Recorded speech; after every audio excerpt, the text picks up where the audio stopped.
Well, hello, friends. Mark Holmes here, and as always, I want to thank you guys for watching, commenting, subscribing, and being part of the Joe Boo Sports Report. Without you guys, this literally does not work.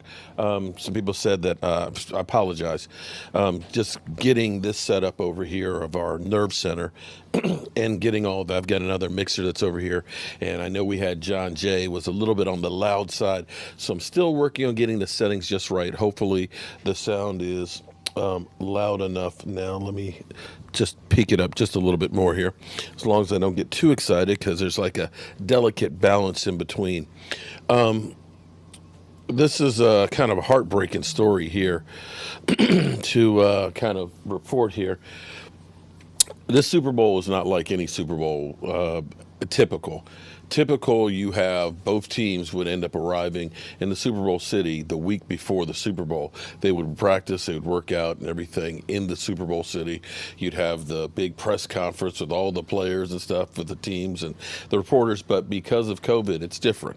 So Tampa Bay is fortunate because they are in the host city, which kind of makes you think, is this part of the conspiracy theory to make it better?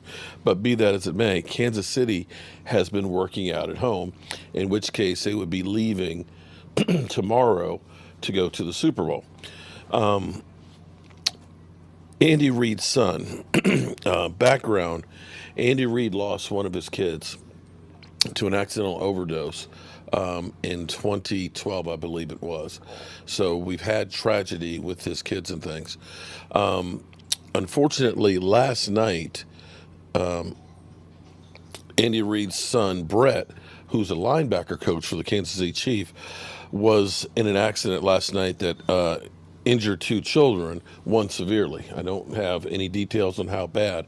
And you can look up the article and see everything that happened. But he admits in the warrant to have been drinking. He says he had two or three drinks, and he has prescription Adderall as well. The police reported that his eyes were red and bloodshot, and the vehicle smelled of minor of alcohol.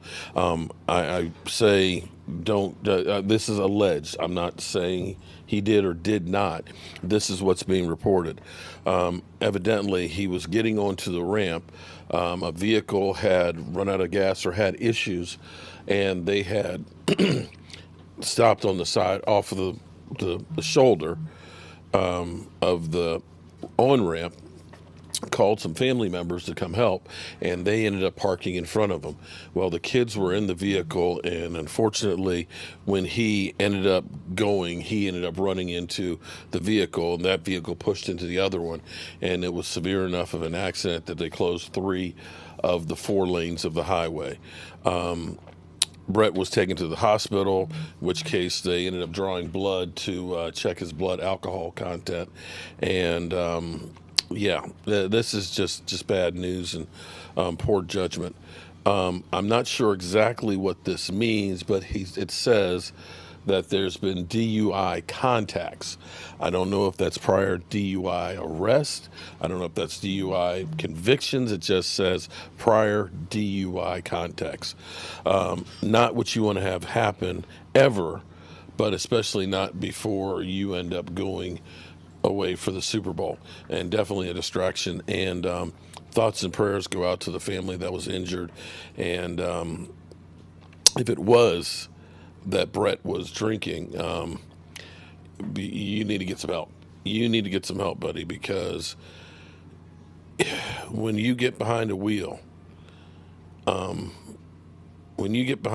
you are literally driving a loaded weapon. And as they say, those who live in glass houses shouldn't cast the first stone. I'll be one to admit that I need to make sure that I don't mess with my cell phone when I'm driving as well. And I bet you a lot of other people have done the same thing. But I've never been into a situation where there's been an accident. And it only takes from that for your life to change in an instant. So we'll keep up with this story, and find out what's going to happen with this one. I hope you guys tune in. We're about 2 hours away from our live stream. We'll also be on YouNow.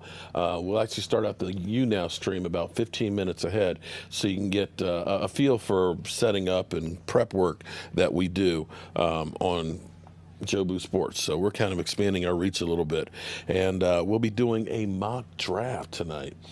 John Jay is going to try and convince me why Kyle Pitts is the guy that's going to get us to the Super Bowl.